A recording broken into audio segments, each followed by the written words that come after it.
Brandis, in less than a year, the 2022 Winter Olympics will take place in Beijing, China. However, discussion of a possible U.S.-led boycott of the Olympic Games was sparked by comments made earlier this week by U.S. Department of State spokesman Ned Price.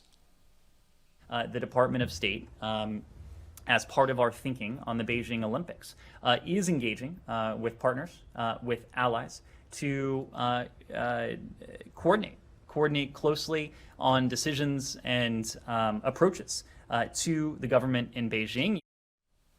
There have been calls for a boycott of the Beijing Games due to China's ongoing human rights violations. And even though the State Department and the White House have since walked back Price's comments, controversy surrounding the Games is ongoing.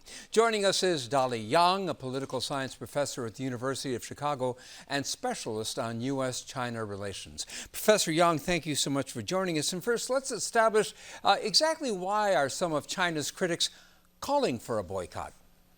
Well, this is clearly not new.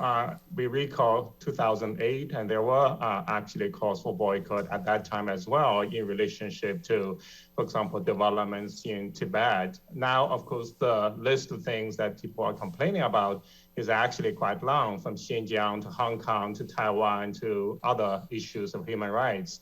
And of course, there's COVID as well. So in that sense, there are a lot of people who are looking at this high-profile event and trying to put their agenda onto the Olympics. What was your reaction when you heard of what the State Department spokesman Price said earlier this week? How did you take that? Well, I wasn't surprised that there was consideration of U.S. participation on exactly how the U.S. will participate. But I would be very surprised there is a full boycott, because any boycott of that nature would really hurt our athletes, who, for many of them, actually, they are looking for this event. And of course, for many of them, this is their only chance to shine. So it would be very important to think carefully. So I wasn't surprised also that there was the walkback because of the experiences of the earlier boycotts in 1980 and 1984 in particular.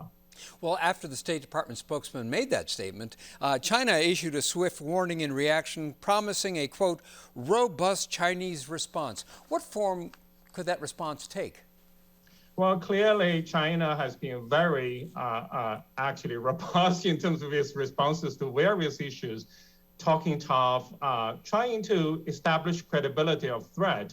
And of course, China has been imposing sanctions on a host of countries, from Norway to Australia, in recent years, and of course, South Korea as well. So in that sense, and especially given the U.S.-China trade war, where there has been tit for tat, China can adopt a variety of measures in terms of sanctions and other things as well. But I think what the Chinese spokesman is trying to establish is to say we strongly are opposed to it, and there will be a cost to doing so, is trying to forestall a united front against the Olympics.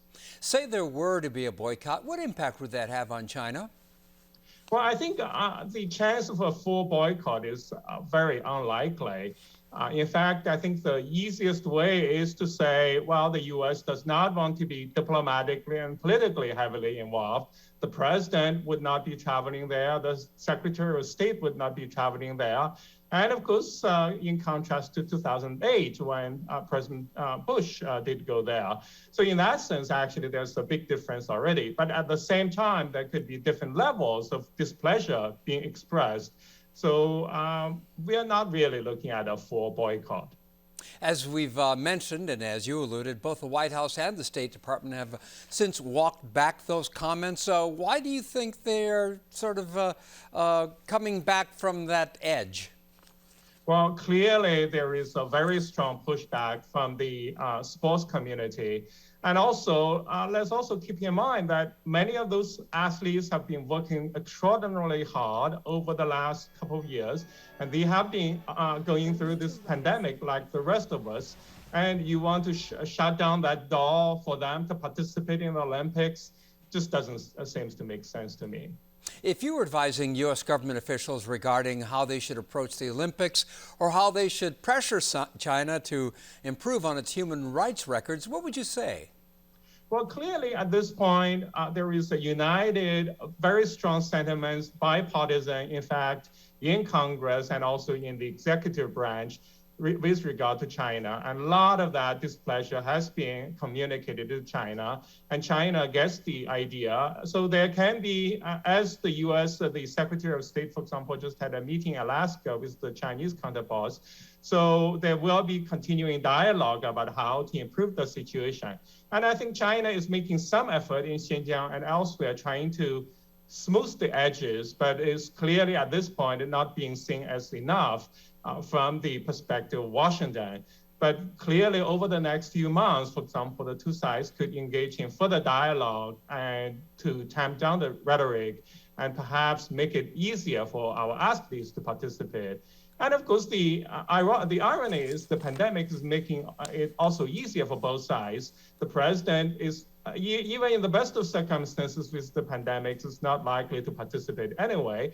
And Beijing can easily explain it by saying that there is this pandemic and we have restrictions on people traveling to Beijing. So as a result, it will be a more limited event anyway.